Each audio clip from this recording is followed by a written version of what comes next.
Thank you, thank you.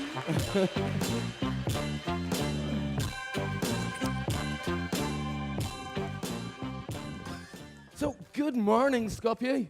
No. Good morning, Skopje. How are you? Was there not enough coffee out there? Was there a problem? Let me try that again. Good morning, Skopje! That's more like it. Thank you very much. So there's something that you need to know about this morning is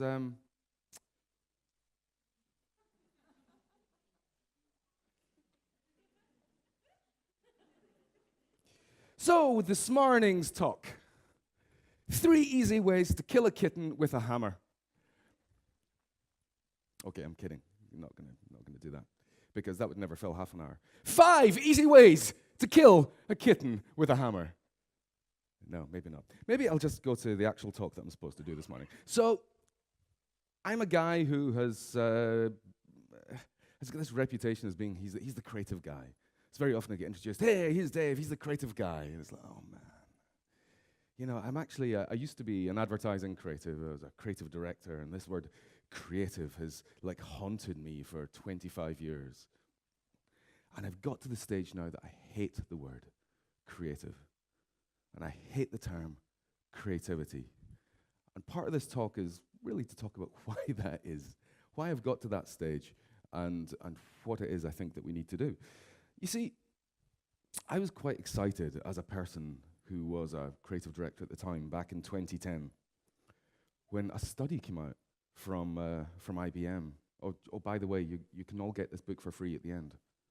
Is that right? Yeah. I'll give you a link, and you can download the book for free. And if you want, you can buy this book next February. It comes out in the shops that I co-wrote. And then there's another book coming out at the end of next year. So make up a little bit of space in your bookshelf, or find a really wobbly table that you can sort of tuck it under one of the legs. So yeah, I was really excited back in 2010 when IBM released a study. And they had done this study of 5,000 of the world's top CEOs from 60 different countries, from 33 industries. And they asked them, what is the most important thing for the future of business for you? And the number one answer that came back was creativity. And, you know, that's one of these things that sort of made me go, ooh, interesting, creativity. That's exciting. But then I went, why doesn't my clicker work? And then this is a quote from it. Successfully navigating an increasingly complex world will require creativity. Does everyone here agree that the world is getting more complex? Has anyone got hands? Yes. Does anyone think the world isn't getting more complex? Any hands going up there? Right, that's easier because it's easier to have that default status where actually you do nothing. I can see that. Good. So the world is apparently getting more complex. So it requires creativity. But I'm a bit of a troublemaker, and I always go, why? Why creativity? Why do you think creativity is a thing? So I started to ask people in business, and the thinking went like this. Well, you know, the world's changing faster. We need to do something different. We don't know what that is. Therefore, creativity. That was it. You know, that was as much as the thinking was. You know, it's just like, yeah, things are changing. We don't know what to do. So creativity is, you know, and that's not a reason to use it. It's actually what they're saying there is that we need ideas that are going to help our business change. And you see, the word creativity is a problem. I felt that people didn't really understand what creativity was. So I thought the best way to see if this is true is I'd do a study. So I did this study and asked people to go online. I had far too many tabs open in my browser, as you can see. And none of them are Pornhub, if you look closely. None of them. So I want to ask people, you know, without checking a dictionary, without Googling it, what is creativity? I got hundreds of responses. And most of them were shit. You know, I don't want to tell you what all the responses were, but, you know, the most popular response was thinking outside the box. And you know, if there was a USB fist that could just punch people in the face, I would have activated it for that answer. And you know, it's one of the least helpful things I think you can say. It shows that you're not thinking about things if you use a cliche like that.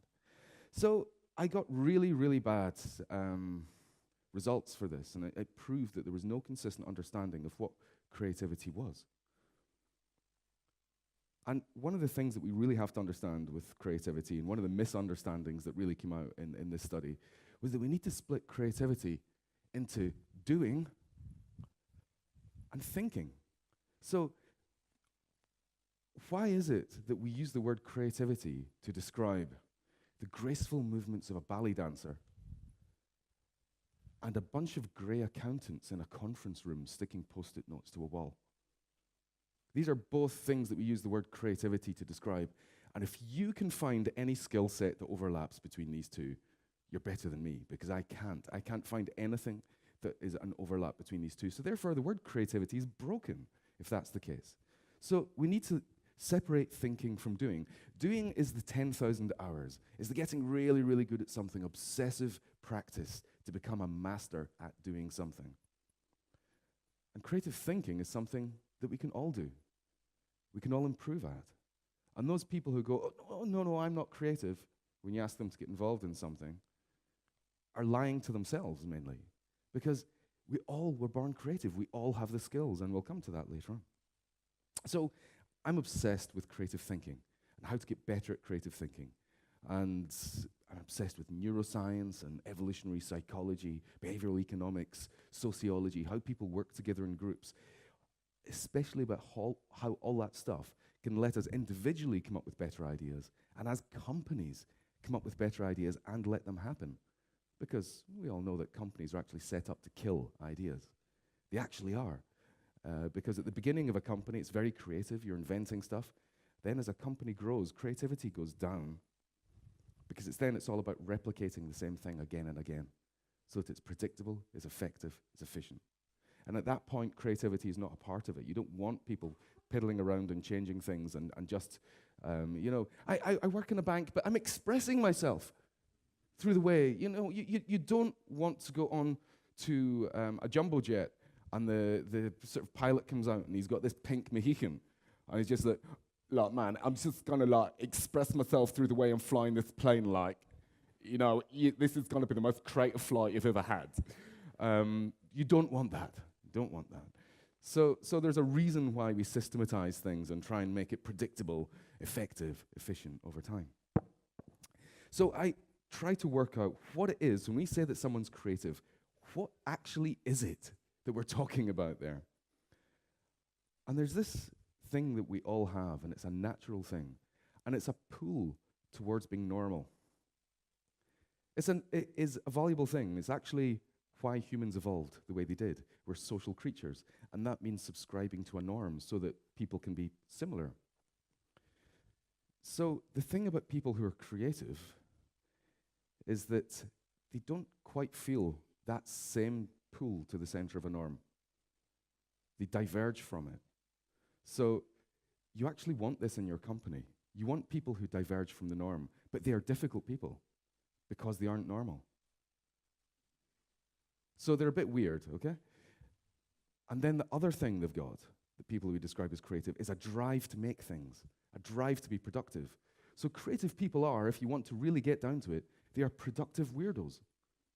And I'm proud to be a productive weirdo. I think that that is actually a much more useful term for people who are creative. So what happens when you diverge from the norm is that you get access to ideas that people who stay within the norm don't get access to. Because people who stay within the norm, they've got the same assumptions, they think the same way, they've got the same input. And that means that anyone who subscribes to that norm, who's very normal, who wants to be like everyone else, anyone who feels that pull, they only come up with ideas that are obvious and normal. It's the people who diverge from that, those productive weirdos, they're the ones who access this donut of opportunity outside. Now, that is where you want to be. These people are really, really valuable. If you're looking for ideas, if ideas are important to your business, if innovation is important to your business, you should be aiming for this. This is the stuff that's valuable. This isn't. So anything that comes from people who consider themselves to be normal is of low value because anyone could come up with it. So look for the productive weirdos. They're really important. And one of the things that business has been doing recently, of course, is it's been all about diversity. You want to sort of tick off the diversity boxes. And yes, for moral reasons and everything, that's great. That's right, we should be doing that. But if businesses want to be able to benefit from it, and the people that they hire, they want them to thrive, then divergency is what we need. And that's different from diversity. Divergency is when you allow difference. You allow people to be different and to not just subscribe to the norm. And I've been looking into this, and there's different forms of divergency.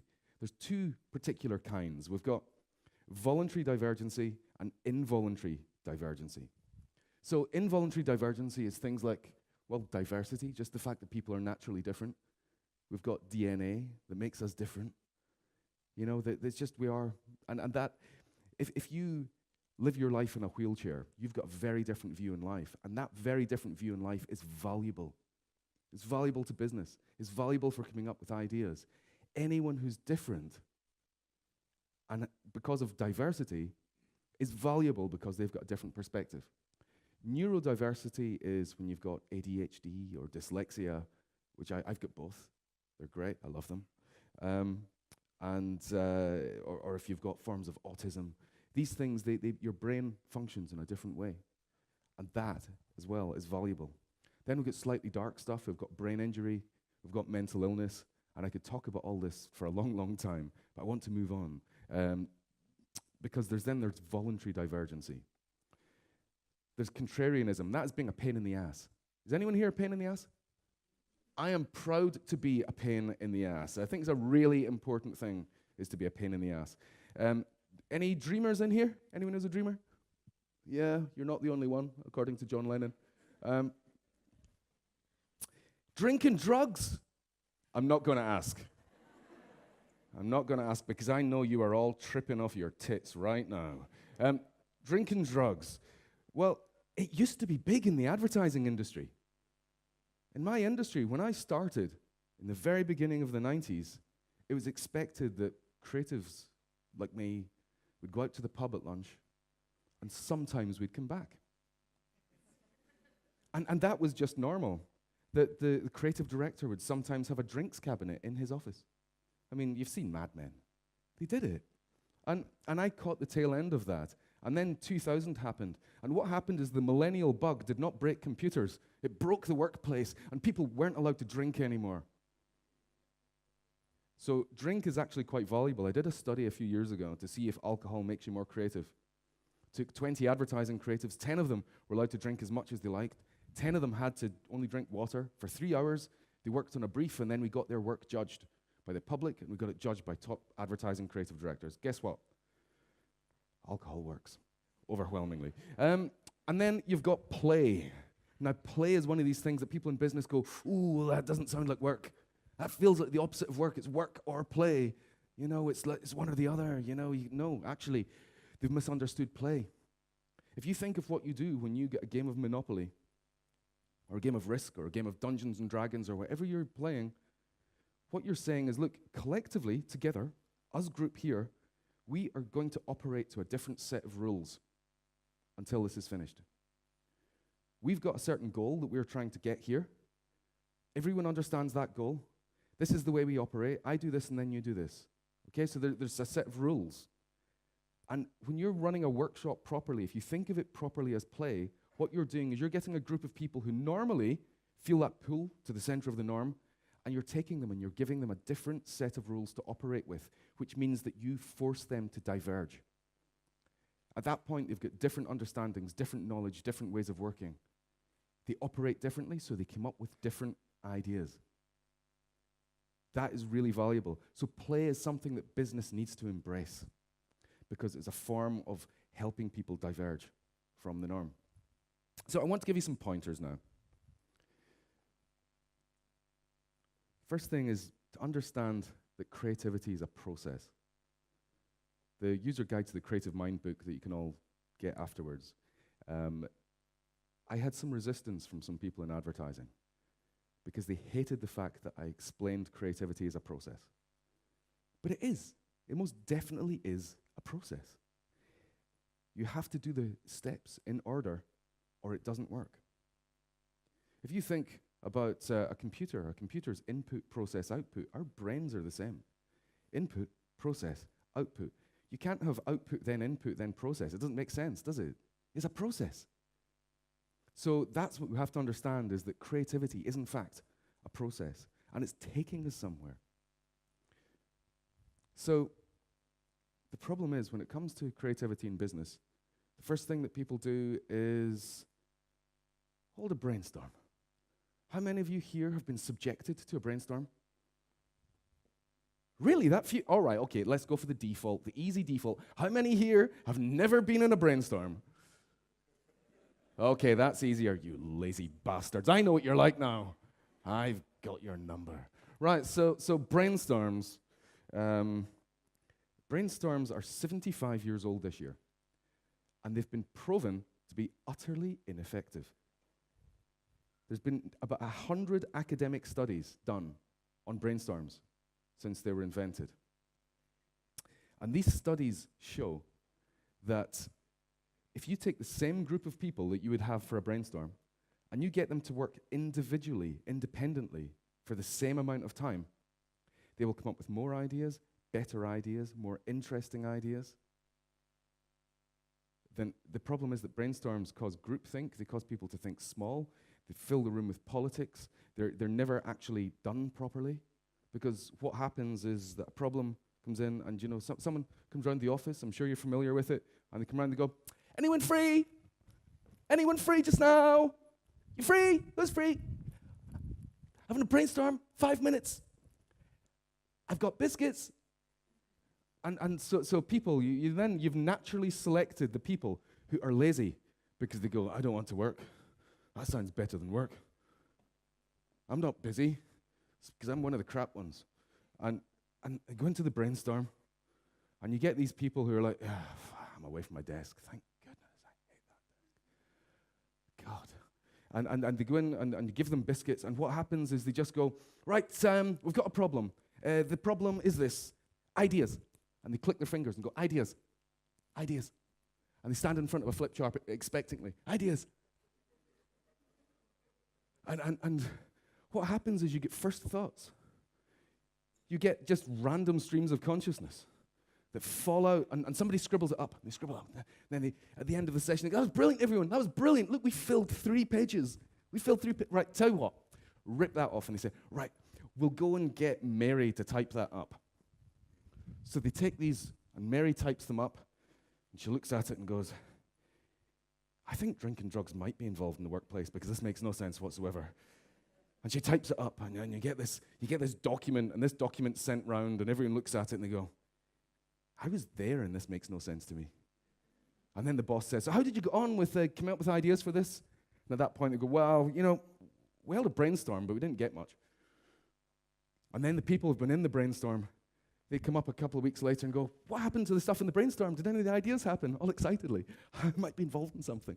They go, "No, I've decided to put that in the back burner." Nothing has happened. And that is the typical brainstorm. And there's a reason why brainstorms are awful, and it's because they're only one part of the process, and they're missing out the most important parts of the process. You see, if you've not done the first steps before you get to generating ideas, your ideas will naturally be awful. So it goes like this. RIGHT. Research, insight, then generate ideas. Then hone your ideas, and then test them. So research, obviously, getting as much information as possible. That's what you want to do. So when you're researching something, what's the first thing you do when you research? Google, yeah. You're doing it wrong. You see, there's a thing about Google, and what happens is you go, "Well, the problem is guttering widgets," and you go in and you type in guttering widgets. And as you're typing, Google's going, "Oh, do you mean to search for this? Guttering widgets leakage issue?" "Yeah, sure. and you click on that. You think, that's actually, it sounds pretty much what I'm searching for. That's good. So you click on that.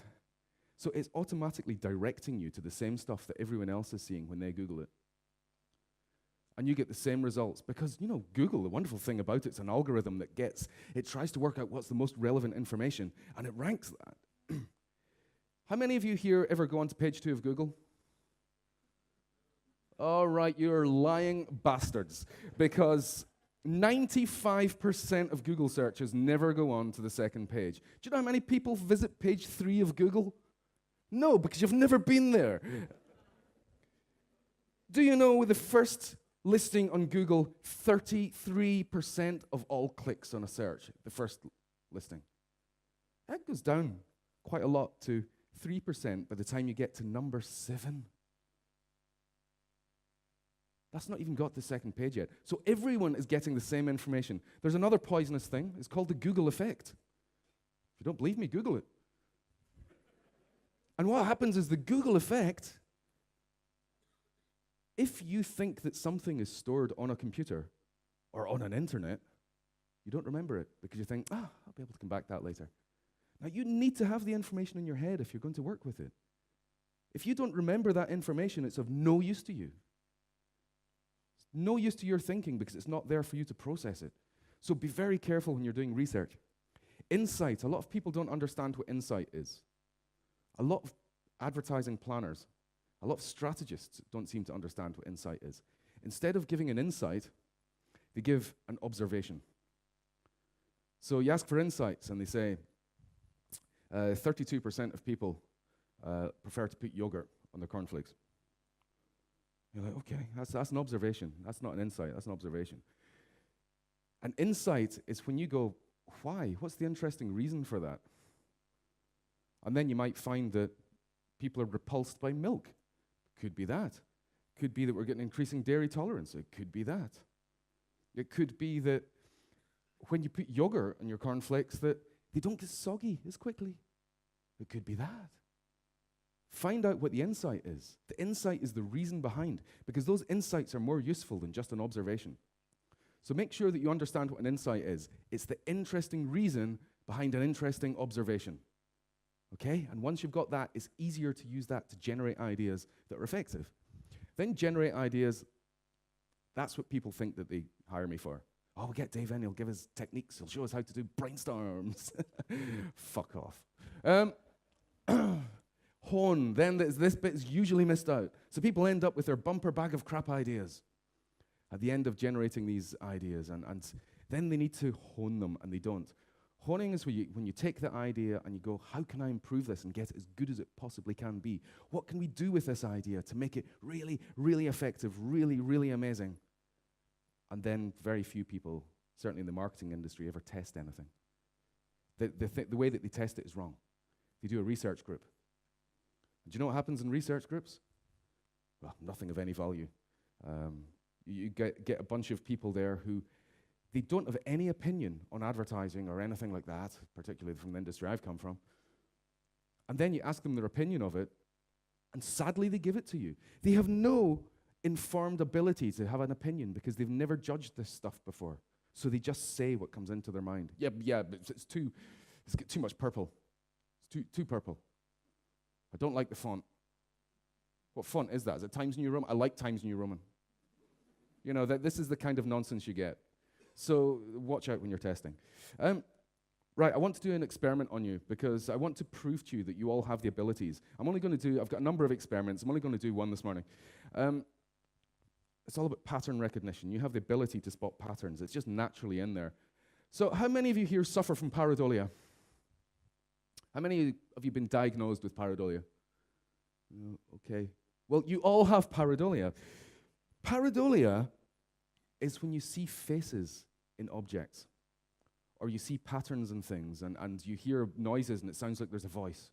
That kind of stuff. It's when we spot patterns in things and we think that it's a human or we think that it's an animal that's in there because we're naturally there to spot stuff. So I grew up in the 1970s. I'm an old man, okay? I grew up in the 1970s, and this was the kind of wallpaper that my elderly relatives would have. So as a child, staying at an elderly relative, and this is the wallpaper that's facing you at night. It's terrifying. Have a look at it. Do any of you, right, does anyone not see faces in this wallpaper? Is anyone, because I know that you don't stick your hands up very well. Well, okay, if you're sticking your hand up now, just put your hand down and look harder. Right, did any of you spot that guy? No, not really. I know that you spotted that guy, didn't you? Yeah, most of you spotted that guy. Did any of you spot this guy? He scares the shit out of me. You know, there's lots more in there. And there's an evolutionary psychology reason why we spot faces and things. And it's if you are an ancient Paleolithic human and you're walking through the woods and you see something that looks like the face of a bear on the front of a tree, you'll get a dreadful fright and you'll run like the wind and your heart will be going boom, boom, boom, boom, boom, boom, boom, boom. But you're alive. If you're an ancient Paleolithic human, you're walking through the woods and you fail to see something that looks like the face of a bear on the front of the head of a bear, there's a good chance you're not getting out of there. So it's an evolutionary thing that we have this ability within us to see faces, to spot faces. And in fact, just last year, they discovered that we can do it in 1/100th of a second. That we can see in a picture that there's a human face there. Not only that, we know the expression that is on that human's face and the emotion that's associated with it. We know whether that human is a threat or a friend in 1/100th of a second. Absolutely incredible what our brains can do. But this ability to spot patterns, you know, it means that we see things like this. Oh yeah, that is how I feel when the alarm goes off in the morning. It's really incredible. That is how I feel when I do the laundry. I love this. Is the chicken church, they call it. It was in Florida. And I'm sorry, but you cannot unsee the next picture. Iggy Pop's very sad stomach. And you see, this ability then means that people, crazy people usually, start seeing faces and bits of toast. Oh, do you see this legend? Look. Hiya. Oh. Do you remember that guy? Hello. Oh. Isn't he great? I miss him. I really fucking miss him. Right, another thing. Productivity. This has been a big thing in recent years, people talking about productivity. It's a good thing, but be very careful, because productivity is good for one thing and one thing only, and that's thinking. No, it's not. It's doing. Productivity is all about doing things, achieving things, doing things faster. Thinking is something that's very often it's hard to do within, like, I've got a 20-minute window, I'm going to do some thinking. Because it takes time to dive deep, get your mind around something. When you come up with ideas, it's very often not in the office. How many other people get ideas when they're on the toilet? Yeah, I know. So, you know, it's not something that generally happens when you're at your desk, and productivity is all about that's what you do. You know, you've got this furniture in front of you in the office. You've got the keyboard, you've got the mouse, you've got the way that you look busy. Do it harder, do it faster. Fuck! You know, that's what makes you look as if you're being productive. So be careful with productivity. You need to put time aside for thinking. It takes time, and you can't predict how much time it will take. Another thing, if you're managing people with creativity, and this can be bad news to some people who are creative here, is be wise with rewards. Research shows that if you try and reward people with money, it discourages breadth of thinking. So if you give people financial rewards, you've got the start, you've got the stop, and what it makes them go is they go, yeah, oh, can I have the money now, please? Thank you. But of course, thinking properly is not about that. It's about, yeah, what if I go up there a bit? What would happen if you did this? That's what proper thinking is. Oh, man, what would happen if a polar bear did this? Yeah, has anyone ever tried to put Parmesan on chocolate? You know, it's that kind of stuff. It leads you places. Don't try putting Parmesan on chocolate. Don't. It's just wrong. Another thing is culture. This has become a very, very important thing in business in recent years. Everyone's been going on. It's about culture. You need a better company culture. I know what's wrong with you. It's your culture. No, it's not. Culture can be too strong. And it can force people, as I'm talking about the norm here, it can force people to subscribe to the norm. So if you've got a very strong culture in your company, it says to everyone, you've got to be like this because this is our culture and this is the way we act.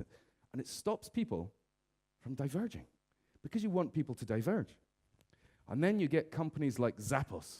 And people go, oh, Zappos, they're amazing. They've got a brilliant culture because they're unlike any other company that are doing this stuff. Do you know what? Zappos have got a very strong culture, and it means that everyone subscribes to something that's just different to the rest of the industry. And that means that Zappos has got its own norm, and that means that it's really difficult for them to actually change and adapt over time. If they are going to have this really strong culture, this really strong norm, because any strong culture stops people from diverging, and the most important thing if you're looking for ideas is to allow people to diverge, allow their differences. So, in summary, because I don't know if you can see that in the front row there. It says time's up. Press delete to reset, ESC to escape. Press escape. Let's just keep going. No. So in summary, understand the process. Okay, creativity is a process, and you need to do the first bits before you do the idea generation, and then you need to take your idea and make it awesome.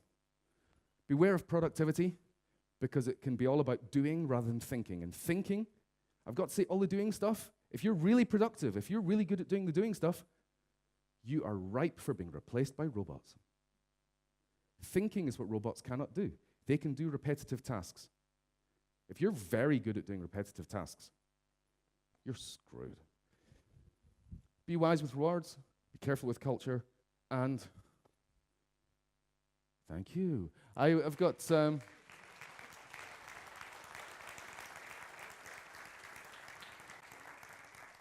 if you want this free book, which I'm sure you do, rightthinking.co/free book. I didn't miss the M off .com.